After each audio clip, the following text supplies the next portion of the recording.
Joining us now, Fox News contributor and civil rights attorney, the great Leo Terrell. Leo, good to see you. 2.0. So, glad to be here. It's great to have you. So it's interesting. We're going to have a Twitter interview. Elon Musk stepping into the realm and interviewing Ron DeSantis. What does this mean for Donald Trump? It means very little, because let me tell you right now, this is a free fall on the part of Ron DeSantis. It's a desperation move. He dropped anywhere between 25 to 30 points. He was the darling of, let's say, the Republican establishment, and he's had a lot of hiccups over the last 6 weeks.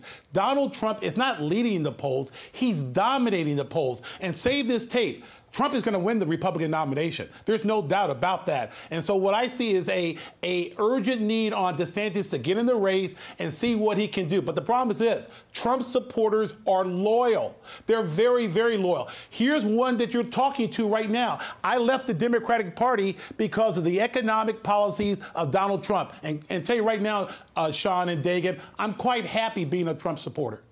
I called that one of DeSantis's big potholes, was the lack of an economic policy. Leo, yesterday, speaking of another candidate for the Republican nomination, the ladies of The View had a predictable response to Senator Tim Scott announcing that he's running for president. But today, Joy Behar, who once wore blackface, had an interesting take on the senator. Listen to this. He's one of these guys who, you know, he's like Clarence Thomas, black Republican who believes in pulling yourself by your bootstraps, rather than, to me, understanding the systemic racism that African Americans face in this country and other minorities. He doesn't get it, neither does Clarence. Right. And that's why they're Republicans. Do you enjoy being lectured by Joy Behar on what it's like to be black in America, Leo? Thank you, Dagan, for that question. I'm offended. You know why? Because I've invested 30 years of my life as a civil rights attorney. I want to say this right now in your program. There is no systemic racism in this country. There's no institutionalized racism when you got a black mayor in New York, Chicago, and L.A. That is a 1965 playbook. And Dagan, what they're afraid of, the Democratic Party is, they're afraid of black men leaving the Democratic Party.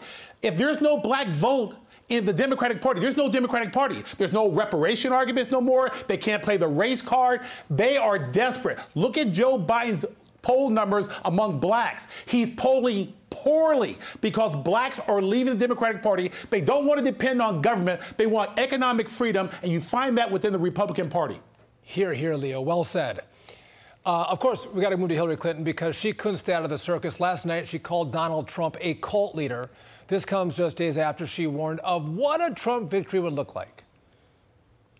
If Trump wins, which I do not believe will happen, let me just quickly say that. If in some scenario that were to happen, it would be the end of democracy in the United States. It would be the end of Ukraine. I mean, Leo, at the end of democracy, she orchestrated a coup against a sitting president, Donald Trump, with a Russia collusion hoax that came from her campaign.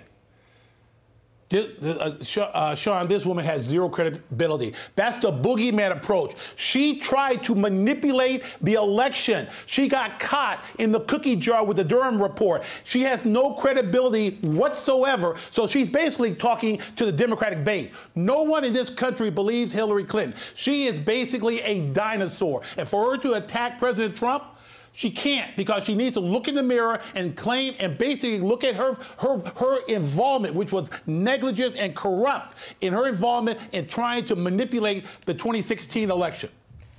Guess who beat her? Donald Trump. Sleep Donald on Trump.